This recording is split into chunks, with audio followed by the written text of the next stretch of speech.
Welcome, everybody, to the Fantasy Football Picks and Bet Show on the Mayo Media Network. I am your host, Scott Simpson. As always, we are presented by Prize Picks. Sign up for Prize Picks using the link in the description below and get that $100 deposit match bonus. I'm still plowing through mine. I made a $50 bet today. I'm going to talk to LQ about it. I can't wait to win me $250 in a couple minutes. I'm going to reveal what my bet was. But right now, you need to like, subscribe, sign up using that link for Prize Picks, all of the above. Join the Mayo Media Network, the winning team over here. We got Pat Mayo, we got Pete Overzet, we've got my man LQ, the real deal on fantasy, and he's also verified. LQ, how you doing, brother? Oh, good, man. It's a great day to be talking about some football because there was some news today that just lit it up, man. This is the best time of the year. I don't know what you're talking about, but we'll check into it a little bit later.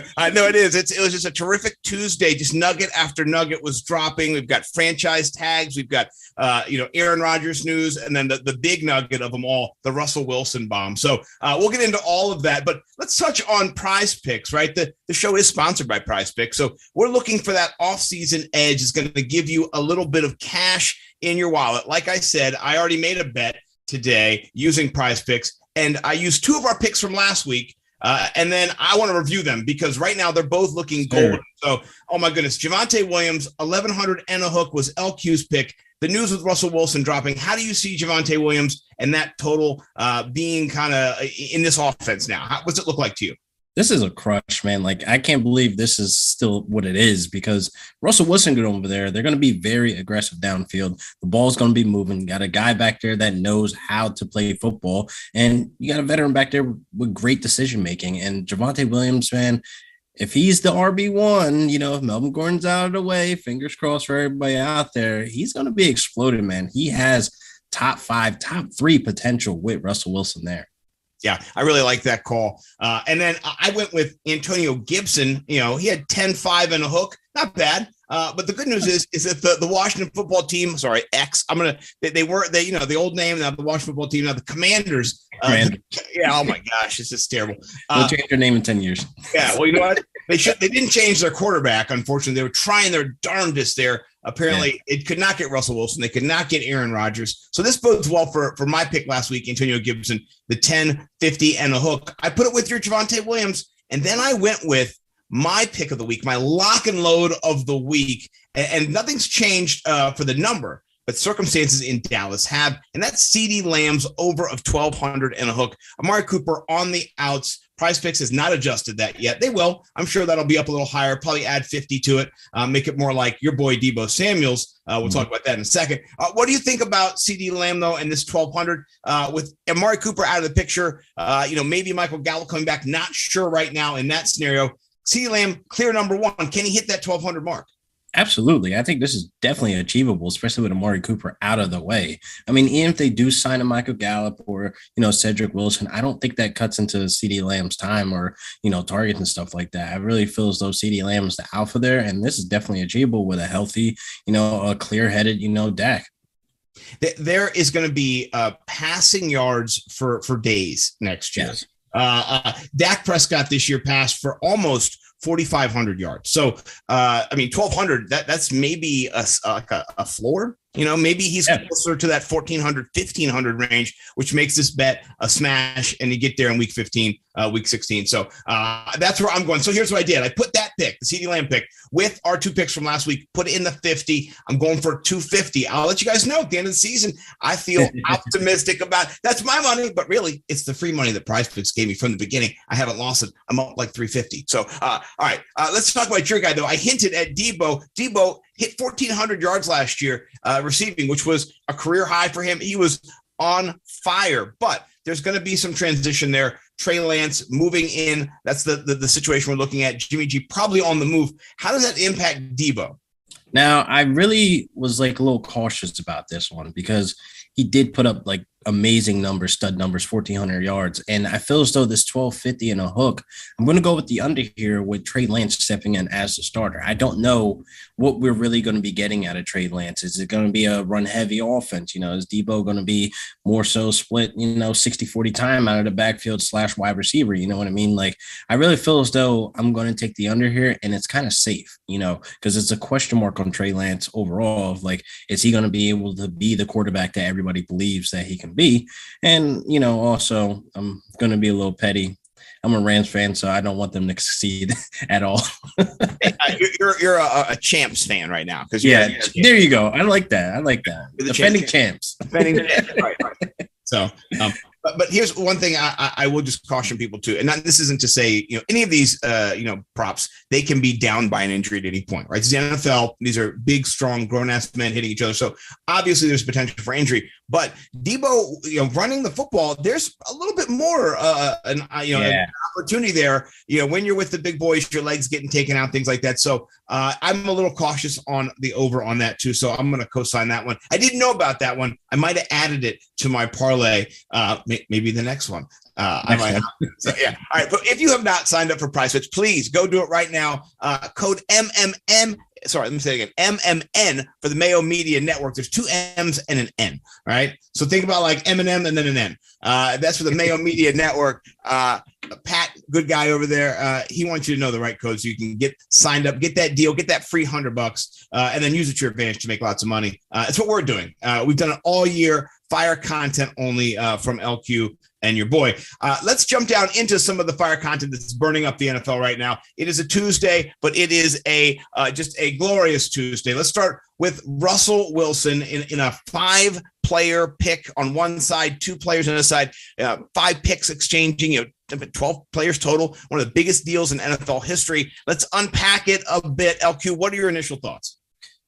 Wow. I mean, if you want to go all in, it's just like mind blowing because, to be honest, when I first got the news, I think everybody else when they got the news, like we knew it was picks involved. But as I start scrolling and looking at more details, I'm like, Drew Lock, okay, that's a throwaway. Noah Fant, Shelby Harris. I'm like, whoa, what is going on? But this is what you do when you want to go all in and you want to get that Super Bowl, because we're looking at, the Rams. I'm going to keep bringing them up, man. But we went all in and we got our guys. And look, we brought home the gold, and that's what's important. And I absolutely love Denver being this aggressive. But overall, hey, it looks a little crazy with the 2 first-round picks, 2 seconds, and a 5th, and then 3 players. But, man, you got to go get yourself a stud quarterback because it's been so long since you had an actual quarterback back there since like Peyton Manning.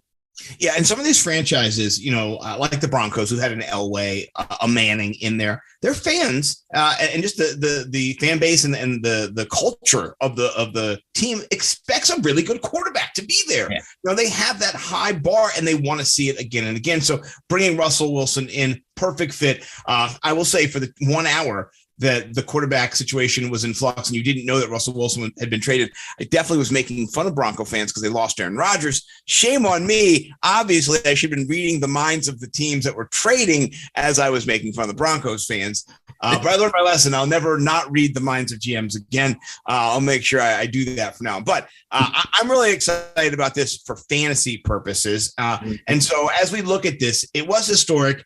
It is going to shape, the AFC West. I mean, goodness gracious, Derek Carr now has to go against Justin Herbert, Pat Mahomes, and Russell freaking Wilson. That's a murderer's row. How does this kind of impact dynasty when you're looking at Russell Wilson first? Does it rejuvenate him? Does it change his stock at all? And then his receivers. He's got Judy, Sutton, and Patrick all signed right now. He's got a stable.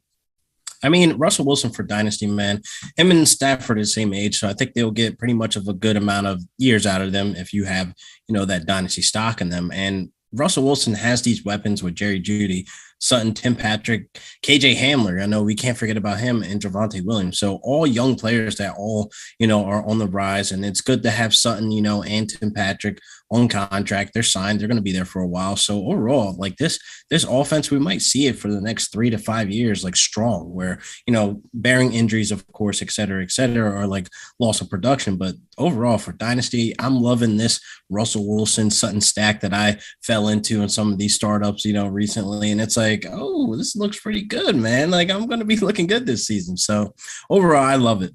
Yeah, me too. I have Sutton in a few leagues. He was dust in the wind last year. He was almost droppable. It was disgusting. Very much so. And I still have him in the leagues I do. I have a league that I have Russell Wilson and Javonte Wilson in. So I'm just like, or Javonte Williams in. So I'm just like, oh, this is so tantalizing. I get a little PPR action, a couple passes, double up the points. So I'm really thrilled about this. And, don't forget, Albert O now with Noah Fant moving out. I didn't have him on the show sheet, but benefit from that as well. How do we say his last name? Like it should be like a contest. I can't say it. Like I'm not going to butcher it because it's disrespectful. I think just going to call him Alberto. That's what I'm going to call him for all the shows that I do. I'm going to learn it by the next show, and then I'll come back and then I'll pronounce it. I'm sure people in fantasy go to your YouTube. I'm sure someone's out there as pronounced. Yeah, announcers probably saying it, but I'm still going to call him Alberto. Well, hopefully, he gets a few touchdowns next year, gets a bump from Russ. Russ does like to spread it around, and sometimes he does favor his tight end, though. It's a bit streaky with Russ, to be honest. So next year, let's transition out to a little dynasty, preview. What about redraft? Does this change anything in redraft for him? He was going in that, QB1, but late QB1. Is he still in that range? Does he come up a little bit or kind of no change? I really don't feel there's a huge change. There might be a slight change. I mean, he finished QB 15, so it's not like, he should be creeping inside top 10 right now with the basic, studs and heavy hitters we have inside there. He might be just outside top 10. Like, we don't know, honestly, until we actually see the offense come together. But for redraft, low end QB1, we could do that.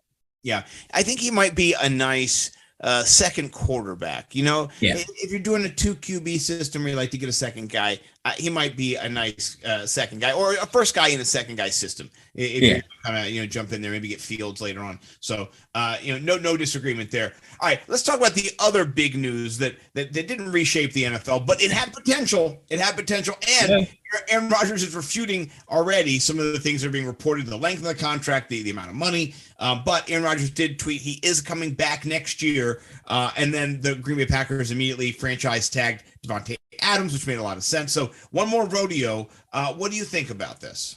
I mean, I need to know the contract details. If he's saying, this isn't true, because what was it, like $200 million for 4 years? Like, what the hell is going on? Like, I didn't see that coming like that. I hope that's not true, honestly, because, man, like, really 4 years, $200 million with like all that money that's guaranteed. I don't know if that's the best business move for the Packers, like in the future, because what did you get Jordan Love for? Like, why is he there? Right. I don't know. Does he even have a purpose? Here's what Aaron Rodgers said. Here's the tweet itself. He said, "Hey, everyone, just wanted to clear some things up. Yes, all caps. I will be playing with the Packers next year. However, reports about me signing a contract are inaccurate, as are the supposed terms of the contract I signed," in quotes, signed. "I'm very excited to be back. Strong arm. Hashtag year 18 with a heart." And I'm going to like it and retweet it over there at Nimble W Numbers. I'm part of the machine as well. But that's it. That was the tweet, which refuted the $200 million, and right away, I think Pat McAfee refuted it right away. He said, "Not true. That is not true." So a little bit of maybe gamesmanship. I'm not sure who even went with the story. I like how maybe it was Schefter or Rappaport. It seems like people in the media are advancing the ball forward at times recently. Yeah. And there's a pushback in the NFL community a little bit. I don't mind seeing it, but I do want to be able to trust people when they say this is what's happening, because everyone I've heard just reporting that, it's everywhere. So how are you going to unreport that? And people are still going to be in bars already drinking, $200 million. Yeah. So it's just, come on, man. Get your shit together, everybody. Sorry. This is 2022. Be better, Yeah. So, all right. So let me ask you a question, though. Do they win it all? He's coming back for one last rodeo, right? Are they going to win it? And is this his last year if they do or don't win it? I think they have a chance to win it, honestly, because if we kind of look back at the playoff picture, I think if, they beat the 49ers and they faced the Rams in that next round, they would have won. So I got to be honest with myself. We would have lost that game. We wouldn't be Super Bowl champs. So them going to the Super Bowl, it's like against the Bengals. Absolutely. That's a dub. Like Aaron Rodgers is coming home with the belt. So I think they have a chance this year. Not knocking my Rams out, of course. It will be a battle to the end, but I don't know. Things might have been different. So I think he feels as though them bringing Adams back for sure, they can run it back one last time. Yeah, I think they can. And we'll see. I like what Denver did, trying to kind of steal him away with the coaching hires. It was leverage. He was smart. He was smart. Yeah. It was a gamble play. It did work out because they got Russell Wilson. But we'll see how that turns out. So, all right, I like the analysis there, my man. Let's jump down. Last thing on the show before we get out of here. You brought this to my attention, and during the franchise tagging season, teams were able to tag in this window they had. There were 3 tight ends tagged. That was more than any other position group, and it was more than the wide receivers. Only 2 were tagged. So Mike Gesicki, David Njoku, Dalton Schultz, all tagged. What does this kind of mean for the NFL? And what is kind of, how do you see this when it comes to fantasy impact? And does it have an impact on fantasy? Or is this more of a football move because tight ends are hard to find? It's a mixture of both. I really feel as though 2 of these make sense. One of the signings don't. The one that doesn't make sense to me is David Njoku. I mean, you already have Austin Hooper there signed to a contract. You're not utilizing him correctly. And I hear whispers of people saying that Austin Hooper might be released, cut, whatever the case may be, but it's kind of like, it's silly. Why would you do that? You know what I mean? But I feel as though David Njoku should have hit the market. He should have tried out, just to see what's out there. And obviously I wanted him to be a Charger for, all reasons against going back to the Browns. But Mike Gesicki, I think that's a good play by the Dolphins because, man, Tua is low-key looking like a sleeper now with the weapons. You got Waddle, and then you got, Devontae Parker, if he can stay healthy as well. And now you get, your big body tight end. He should be able to make some plays this year. Yeah, I like it. And then for the Cowboys, Dalton Schultz was top 5 tight end last year in fantasy. Sir. Because of volume. And when you have CeeDee Lamb to deal with, it is a nice little opening. Now, it'll be a little bit different next year without Amari Cooper, but still, it's going to be, I think, more targets coming his way. He's very trusted. He's not dropping the football. He's right in that seam area where Dak likes to look right in the middle of the field. I love Dalton Schultz. If you got him, I love it too. Yeah, gotta get more shares. Gotta get more shares. I definitely feel that they'll end up signing him long term if he plays on this tag very well. I think in the beginning of the season they're gonna ask a lot from him if they do end up, giving Cooper a cut. But we'll see because Michael Gallup's returning back from his ACL, and I think they're working on the contract with him too. So obviously they want to keep him around. So Dalton Schultz for the first half of the season at least going to be top 5 every week if he's going to get the volume. It'll be fire content only. Yeah. Love it. I'll say this. The David Njoku has that top 5 potential. We saw it a few times. Yeah. No offense to the Browns. They don't know what they're doing with him. You've had him for 4 years now or 5 years. 5. Ruined him. You've ruined him.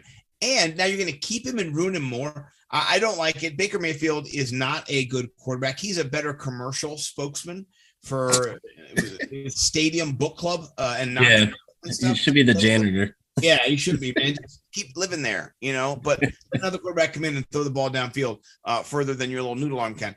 Anyway, with that being said, this has been great. I love this. We're not back every week. We're back kind of every 2 weeks, but LQ, thanks for stepping in on International Women's Day. Our girl, Lauren, she was out with her mom on her birthday. So we want to say shout out Lauren and her mom. Hope you had a great birthday. We love you over here at the Mayo Media Network, International Women's Day. LQ, any women you want to shout out? I got a few, but I wanted to give you, the first crack at it because there's lots of ladies out there, I'm sure, that have influenced you. Shout out to my mom, my grandmother, my daughter, and of course my beautiful wife. I love that. My mom, my grandmas, I love them as well. And then my wife and my lovely daughters who are here at home, and my dog Winter too. And it's all ladies, all the time, all ladies, my sisters, all their girls. Love you, ladies. You are the best. You can follow LQ at The Real Deal Fantasy on Twitter. If there's no verification mark, it's the wrong guy. That's all I gotta say. Then you can follow me, Nimble W Numbers, on Twitter. And then for us, it's all things, nimblewnumbers.com. On YouTube, same deal. No content right now, just chilling, just doing stuff for the Mayo Media Network. LQ, where else can people follow you and find you all over the social media networks? Oh, Real Deal Fantasy on Instagram. I'm still out there on Facebook as well, tweeting, not tweeting. Geez, that's how old I am, man. But I'm still putting posts out there. Yeah, there you go. You might catch me on MySpace and stuff like that. But you can check me out. I got content coming out this week from the channel on YouTube, Real Deal Fantasy as well. So check it out. I like it. And please do subscribe here at the Mayo Media Network down there. Put the like button up, all those good things. And if you haven't signed up for Prize Picks, go in there, get those futures. MMN is the code. Get your $300 and then, turn into $500, right? I mean, it's going to be fun. So, yeah. And tell them Scott sent you. Love you guys. Have a great week. See you guys next time.